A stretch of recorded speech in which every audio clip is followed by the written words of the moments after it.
तो माफिया के हौसले बुलंद हैं, न सिर्फ ड्रग माफिया बल्कि रेत माफिया, क्योंकि मुरैना में रेत माफिया के हौसले बुलंद होती जो तस्वीरें हैं ये वायरल हो रही हैं और सवाल उठ रहा है प्रशासन पर। माफिया ने एक युवक को गोली मार दी है। गोली लगने से एक युवक घायल है, इलाज जारी है।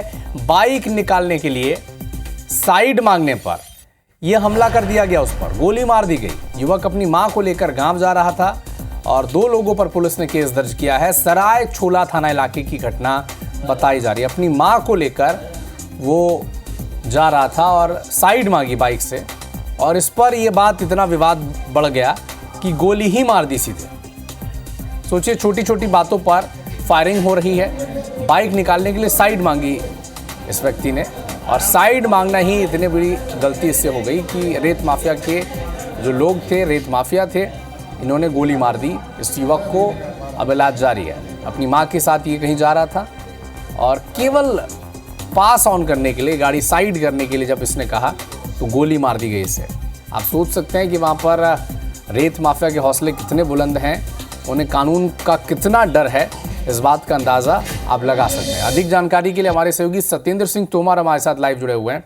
सत्येंद्र, बताएं क्या हुआ था वहाँ पर?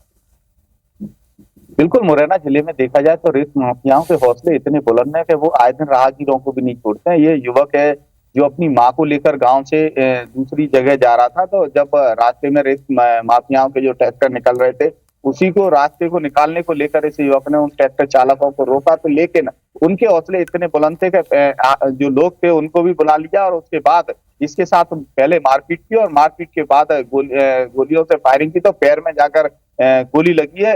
वहां जैसे ही आसपास के जो लोग थे, जो ग्रामीण थे, उनको सूचना मिली, वो तत्काल प्रभाव से मौके पर पहुंचे और उसके बाद जैसे ही गांव के लोग पहुंचे तो जो माफिया थे वो ट्रैक्टर ट्रॉली लेकर और सभी आरोपी मौके से फरार हो गए। और उसके बाद इस घायल को जिला अस्पताल मुरैना लाया गया। मुरैना से डॉक्टरों ने इसकी हालत को गंभीर देखते हुए ग्वालियर रेफर कर दिया है, जहां पर उसका उपचार जारी है।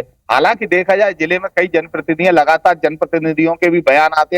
हाल ही में अभी कांग्रेस के जो विधायक हैं अंबा से देवेंद्र सकवार, उन्होंने भी सवाल खड़े किए कि रेत माफियाओं का बीजेपी के राजनेताओं से बड़ा गठबंधन है, इस कारण से रेत पर कार्रवाई नहीं हो पाती है। इसमें प्रशासनिक और पुलिस के अधिकारी भी मिले हुए हैं जो लगातार रेत उत्खनन पर सहयोग कर रहे हैं माफियाओं का, और लगातार इसलिए इसका एक सबसे बड़ा जो कारण है, इसलिए ये माफियाओं पर कार्रवाई नहीं हो पा रही है।